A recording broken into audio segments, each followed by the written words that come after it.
उज्जैन में शिप्रा नदी पर घाट निर्माण और बैराजों के भूमि पूजन कार्यक्रम में मुख्यमंत्री डॉक्टर मोहन यादव शामिल होने के लिए पहुंचे हैं। सीधी तस्वीर।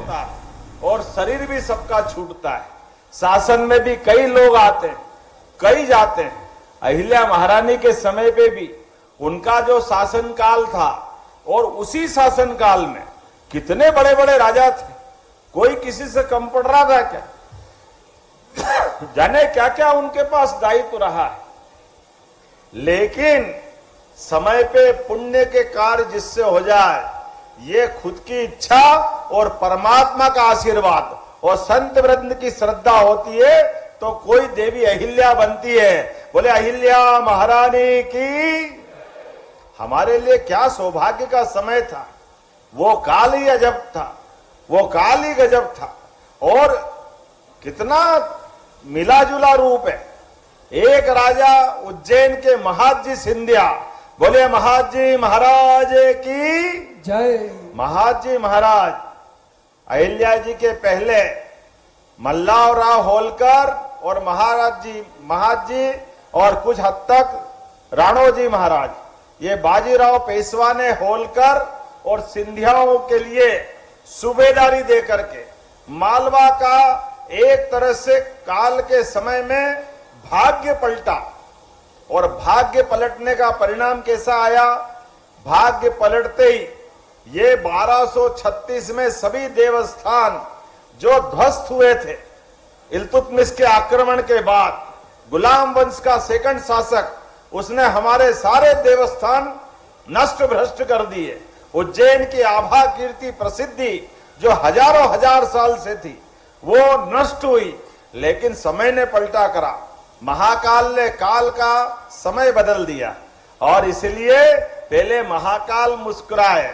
ये जो वर्तमान का मंदिर हमको दिखता है, ये महाजी महाराज ने बाबा रामचंद्र शेंडवे जी के माध्यम से स्कंद पुराण के अवंती खंड के हिसाब से सारे देवस्थान, एक एक देवस्थान को पुनः उनका जीर्णोद्धार करते हुए उनके विकास के सारे काम के साथ आज जो भगवान के मंदिर हमको जगमगाते दिखाई देते हैं, ये हमारे उस काल का ये प्रताप है, बाबा महाकाल का और महाजी महाराज का। और उसी के तुरंत बाद मल्लावराव जी की बहू, सच्चे अर्थों में तो बेटी थी उनकी, एक आदर्श बहू, सास और ससुर जिस बहू को बेटी की जान से ज्यादा मानते थे, ये वो दौर है जो हमारे यहाँ बहनें बैठी है।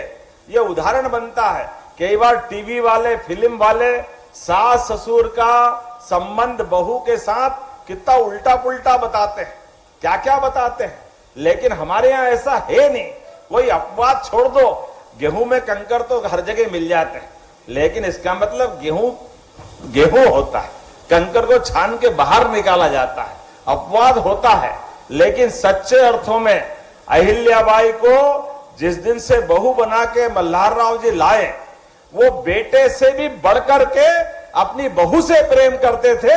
जोरदार अभिनंदन करो अपने उस बहू बेटे के संबंध के लिए। और जैसे दोनों में होड़ लगती थी, सास की ज्यादा लाड़की बहू है या ससुर की है, दोनों इतना ध्यान रखते थे अपनी बहू का। और उनने नाम बदल दिया, बहू के लिए ससुर मामा हो गए। वो अपने ससुर को मामा के बुलाती थी और जो सास थी उसको मां के बुलाती थी। अहिल्या माता ने उनके बीच अपनी सेवा से, अपने प्रेम स्नेह से अद्भुत स्नेह पाया। और उनकी प्रतिभा को पहचान कर, खंडेराव उनके बेटे हैं, लेकिन राजकाज की शिक्षा मल्लाराव जब भी रहते इंदौर महेश्वर पूरी चिंता पालते थे। अपने सुयोग्य शिक्षकों के साथ राजकाज कैसे करना चाहिए, अपनी मौजूदगी में दरबार में फैसले उनसे करवाते थे। अहिल्या जो निर्णय करो, और वो कहते मामा कोई गलती हो गई तो उन्होंने कहा आप न्याय के सिंहासन पे बैठी हो, आप जो फैसला करोगी वो मान्य होगा। इतना अधिकार देकर के अहिल्या के जीवन में वो स्वर्णिम काल था और इसी का परिणाम रहा। हम सब देखते हैं अहिल्या माता के पूरे जीवन में गंगा की पवित्रता है, नर्मदा सी सादगी है। उनके जीवन में सनातन धर्म की रोम रोम में संस्कृति समाई हुई है। उनका पूरा जीवन, बेटे ने अन्याय किया, बेटे को दंड दिया, ससुर के साथ मां बाप का संबंध रखा, लेकिन ससुर भी कितना प्रेम करते, वो युद्ध में भी हो तो युद्ध में भी अपने पत्र दे दे करके अच्छे अच्छे काम करने के लिए अहिल्या माता को सदैव मार्गदर्शन करते। और अहिल्या महारानी अपने पति के बीच में देहांत होने कारण सती होना चाहती थी। अपनी पगड़ी उतार के मल्हार राव जी ने कहा कि बेटी तेरी जो योग्यता है, ये सती होने से देश धर्म सनातन धर्म का नुकसान होगा, तुमको इस देश के लिए जीना है, मालवा के लिए जीना है, सनातन संस्कृति की रक्षा करना। और अहिल्या माता ने वो अपना लिया हुआ संकल्प, आमतौर पे सती के लिए जो संकल्प लेता है वो लाल पट्टी सिर पे धारण करके वस्त्र अलग प्रकार से पहन लेते, उसको सती का भेष कहते। और एक बार जो भेष धारण कर ले वो अपने उस वापस आना उसके लिए एक तरह से नए जीवन के बराबर होता है। लेकिन धन्य अहिल्या माता, इस संस्कृति के लिए उनने अपने इस आह्वान को हटा करके और भारत के इस गौरवशाली इतिहास को लिखने के लिए उनका अपना पूरा शासनकाल आपने लिए हाथ में महाकाल को लेकर के, महादेव को लेकर के उनने कहा अब मेरा जीवन मेरा नहीं रहेगा, ये सारा जीवन इस महादेव को समर्पित रहेगा। इसलिए इस जगत के कल्याण के लिए उनने शासन की व्यवस्था हाथ में हासिल की।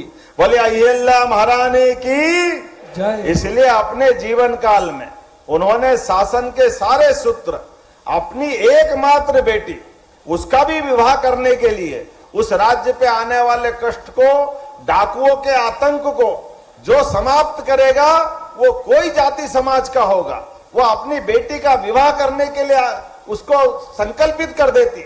इसको उस समय के काल में पूरे देश में एक माहौल ऐसा बना कि अगर बहन बेटी को भी राज्य की बलिवेदी पे कोई चढ़ा सकता है, लेकिन अहिल्या माता के लिए सब समान थे। बेटा गलत काम करे, बेटे को दंडित करने का काम भी राजमाता अहिल्याबाई करती है। एकमात्र बेटा, बात के क्रम तो इतना उनके लिए चुनौती वाला था कि बेटा चला गया, पति चले गए, बेटी चली गई, सास ससुर चले गए, ऐसा लगा कि मां नर्मदा के अलावा कौन बचा था उनका। लेकिन उस काल में भी अहिल्या माता ने संकल्प किया कि मेरे अपने राज्य में सुशासन के सारे कीर्तिमान बनेंगे, लेकिन अपने देश के अंदर भी जहां जहां मुगल सत्ता ने हमारे सोमनाथ का मंदिर, रामेश्वरम का मंदिर, बाबा विश्वनाथ का मंदिर, जो जो देवस्थान थे सभी देवस्थानों पर मंदिरों के जीर्णोद्धार कराने का काम किया, अपने तरफ से घाट बनाने का, अन्न क्षेत्र चलाने का, धर्मशालाएं बनाने का। और उनकी मान्यता भी कैसी थी, उनकी मान्यता, उनके महामंत्री ने कहा कि महारानी आप ये मत करो। उनने कहा क्यों नहीं करें? उनने कहा ये अपने राज्य के बाहर है। उनने कहा तुम्हारा दिमाग सही है क्या? राज्य की सीमा हमारे अपने मनुष्यों के लिए हो सकती, लेकिन सांस्कृतिक रूप से पूरा देश एक है। इसलिए आसे तू हिमालय, अटक से लेके कटक तक, कश्मीर से लेके कन्याकुमारी तक, इस पूरे देश के अंदर सभी सनातन धर्मी के सारे देवस्थान में सबका हक बराबर है। इसलिए वहां की व्यवस्था के लिए जो बन सकेगा वो सब करूंगी, और इसी का परिणाम निकलता है। उनने और एक और अच्छी व्यवस्था दी। उस दौर में एक दो तरह के फंड रहते थे। एक तरह से पत्नी के हाथ में, पति अगर 1 रुपया कमा के लाए तो 25 पैसे वो पत्नी के हाथ में देता था, जो निजी खर्च के लिए रहते थे। 75 पैसा बाकी सबके लिए रहते थे। और गौतमा बाई ने उनके पति के द्वारा, मल्हार राव जी बहुत बड़े सूबेदार थे, उनका उस समय का सबसे बड़ा खजाना था 18.5 करोड़ रुपया। आज से 300 साल पहले जो गौतमा बाई के पास था, अहिल्या माता की सास के पास था, वो अपनी बहू को पूरा पैसा हाथ में देती और कहती है अहिल्या, इसको तुम्हारी इच्छा हो जो करना, ये राज्य का पैसा नहीं है, ये खासगी का पैसा है। ये खासगी के पैसे से देश धर्म के लिए भी जो तुम्हारी इच्छा करो। और अहिल्या माता भी इतनी शुद्ध जिंदगी से जीती थी, अपने राजकाज का पैसा राजकाज में और बाकी के पैसे से वो पूरे देश में और दुनिया के अंदर ऐसा माना जाता है किसी भी महिला के हाथ में इतना बड़ा पैसा नहीं था, लोगों का दिमाग खराब हो जाता, अच्छे अच्छे की नीयत फिसलती। एक बार बाजीराव के बाद वाले पेशवा के परिवार में से ही नीयत फिसली, लेकिन युक्ति बुद्धि से अहिल्या माता ने सबको निपटारा, सबका रास्ता बनाया और अपनी पवित्रता कायम रखी। आज के इस अवसर पर जब हम यहाँ घाट का शुभारंभ कर रहे हैं, महाराज ने कहा कि सिंहस्थ की शुरुआत हमारे यहाँ उज्जैन में हो गई। महाराज बिल्कुल सही बात है, लगभग 800 करोड़ से ज्यादा का तो ये हम भूमि पूजन कर रहे हैं। बोले छिपरे महारानी की जय। लेकिन केवल 800 करोड़ का घाट नहीं है, यहाँ छिपरा के जल में ये तो आनंद रहेगा ही, इसके अलावा भी आपको बताएंगे, तुलसीराम जी ने बताया अभी, जो इंदौर से आने वाला सारा गंदा पानी, उसके लिए भी आज अलग अलग 8 डैम का भूमि पूजन कर रहे हैं कि वो पानी भी साफ हो जाए। और उसके साफ होने के बाद भी वो अपने छिपरा में नहीं मिलेगा, वो यहां से 20 किलोमीटर दूर गंभीर नदी के डैम के नीचे सूखे वाले हिस्से में जाएगा। और हमारे लिए तो ये वाकई अद्भुत हुआ है, छिपरा जी का जहां से उद्गम है वहां कोई हिमालय जैसा बर्फ का पहाड़ नहीं है, कोई ग्लेशियर नहीं है, तो शुद्ध पानी कहां से आए? तो उसका भी फार्मूला निकाला है कि सारा बरसात के समय जब छिपरा जी के जल में बड़े प्रभाव के साथ बाढ़ जैसी स्थिति रहेगी, बारिश के जल को इकट्ठा करके सिलारखेड़ी के तालाब में इकट्ठा करेंगे। एक तरह से नदी का कितना फ्लो होता है, कितना बहाव होता है, वो सारा जल उठा के सिलारखेड़ी में रखेंगे और बाद में बरसात के बाद धीरे धीरे करके छिपरा जी के जल से आपके स्नान का प्रबंधन कर रहे हैं। छिपरा जी के सभी घाट के ऊपर आनंद के साथ स्नान करेंगे, शुद्ध जल से स्नान करेंगे, पूरे साल करेंगे।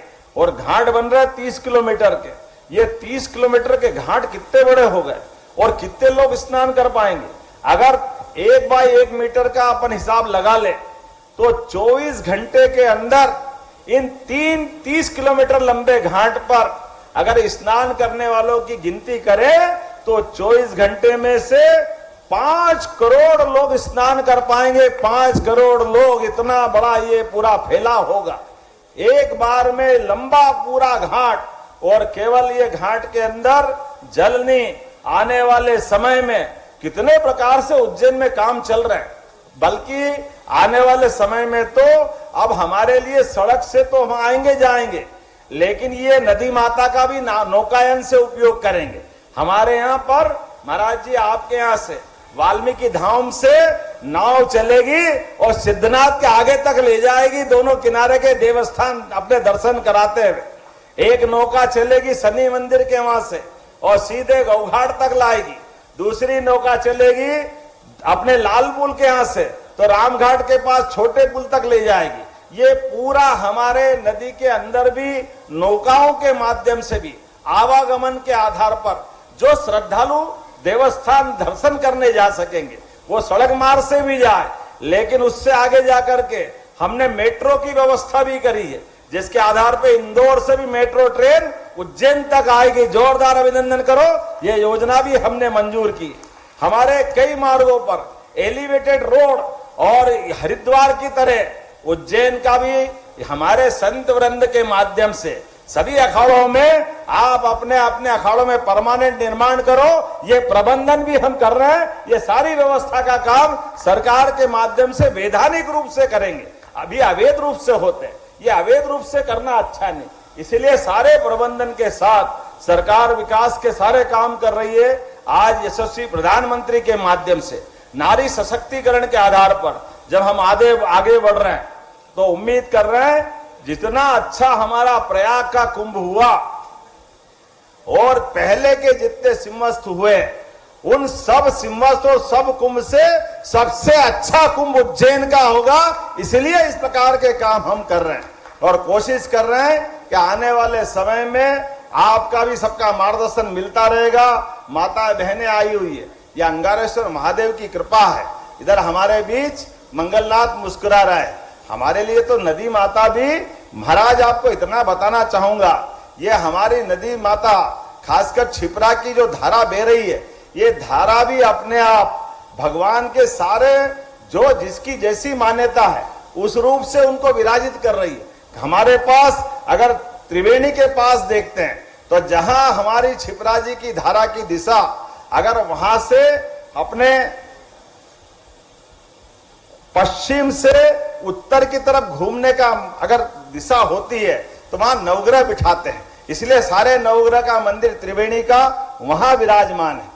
बाद में उत्तर की तरफ से जहां रामघाट में हमारे कुंभ मेले का स्नान होता है, जहां सात्विक पूजा होती है, और उससे आगे बढ़ो तो हमारी छिपरा मैया अपने भरतरी घाट के यहां से, हमको मालूम है कि हमारे भरतरी जी का हमारे लिए उनका गोरक्षनाथ जी का मार्ग, उनका नाथ संप्रदाय की मान्यता अलग प्रकार की है। उनके देवस्थान के लिए वो नदी की विशेष धारा जो वहां से पूरब की तरफ पलटती है, तो गढ़कालिका के पीछे से लगा करके गंगा घाट तक गंगा की धारा भी हमारे लिए एक तरह से पूरब वाहिनी है।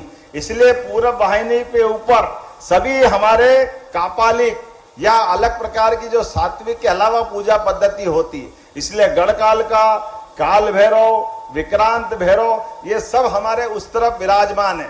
और यहां से ये ग्रहों की रचना वापस बदलती है, जिसके आधार पर हमारा मंगल का उद्गम स्थल, ऐसा माना जाता है कि जब सौर ग्रहों की स्थापना हो रही थी तो इसी स्थान पर पृथ्वी पर कोई उल्कापात गिरा, उसके कारण से एक भूखंड टूट करके मंगल बना, और इसलिए मंगल की उत्पत्ति उज्जैन से मानी जाती है। इसीलिए किसी पे कोई मंगल की विशेष पूजा करना हो, मंगल की कोई दशा सुधारना हो, तो देश भर से, दुनिया भर से लोग उज्जैन आते हैं, अंगारेश्वर, मंगलनाथ इनकी पूजा करते हैं। और पितरों के तर्पण के लिए वापस हमारी ये जो पश्चिम की दिशा है, पश्चिम की दिशा से उत्तर की दिशा पलटते हैं, तो ये हमारे सारे पितरों के तर्पण के लिए ये हमारा सिद्धनाथ का धाम है।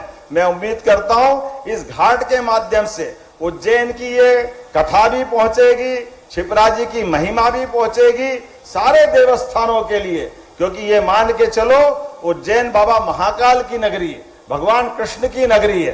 कई कई विशेष प्रकार से हमारे कई देवस्थान जहां इनकी अपनी आभा कीर्ति अलग प्रकार की है, ऐसे में हम सब 33 करोड़ देवी देवताओं की अपने मन में पूजा का भाव लेके आओ, तो अकेले उज्जैन में आकर के वो एहसास हमको होता है, उज्जैन के समान अयोध्या, मथुरा, माया, काशी, कांची, अवंतिका, पुरी, द्वारावतीश्चैव सप्तैते मोक्षदायका, ये जो 7 पवित्रतम नगरियां हैं जहां हमको मोक्ष मिलता है। हम भाग्यशाली हैं, परमात्मा ने हमको निमित्त बनाया, हमको अहंकार नहीं है। महाराज जी, हमारा अपने हाथ में ना पैदा होना है ना मरना है।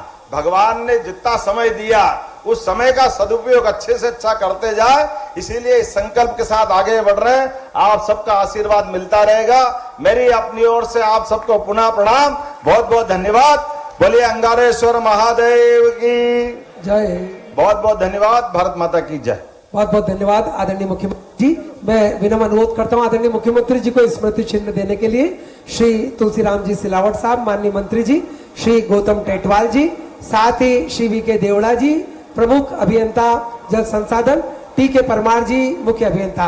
अब मैं संजय अग्रवाल जी, शहर अध्यक्ष से विनम्र अनुरोध करूंगा आभार प्रदर्शन करें। आज के इस नई सोच, नए विचार के साथ नया मध्य प्रदेश, विकसित मध्य प्रदेश बनाने के लिए प्रयासरत सम्माननीय डॉक्टर मोहन यादव जी का, मध्य प्रदेश शासन के मुख्यमंत्री जी व सभी साधु संतों का, सभी अखाड़ों के अध्यक्षों का, इस ग्रामीण कार्यक्रम में सम्माननीय उमेश नाथ जी महाराज, सम्माननीय रामेश्वर दास जी महाराज, सम्माननीय हरिगिरी जी महाराज और सभी अखाड़ों के संत और अध्यक्ष, आप सभी का हार्दिक, आप पधारे इस ग्रामीण कार्यक्रम में, आपका आभार। साथ ही सम्माननीय सांसद हमारे अनिल फुरेजा जी, सम्माननीय विधायक अनिल जैन कालुवेड़ा जी, पूरे जिले के विधायक और महापौर जी, निगम अध्यक्ष कलावती यादव जी, सभी का आभार व्यक्त करता हूं। बहुत बहुत धन्यवाद। आपने इस कार्यक्रम में उपस्थित रहकर इस कार्यक्रम को सफल बनाया। सभी कार्यकर्ताओं का, सभी माताओं बहनों का, आप सबका बहुत बहुत आभार। बहुत बहुत धन्यवाद संजय अग्रवाल जी। अब घाट के निर्माण कार्य के एक शॉर्ट वीडियो का प्रदर्शन यहाँ पर हो रहा है। मैं विनम्र अनुरोध करता हूँ उस वीडियो को प्ले करें। आदरणीय मुख्यमंत्री डॉक्टर मोहन यादव जी के कर कमलों से 864 करोड़ लागत के 29 किलोमीटर शिप्रा घाट निर्माण कार्य एवं संबद्ध कार्य योजना आपने यहाँ पर देखा सिंहस्थ पर्व 2028 के महत्वपूर्ण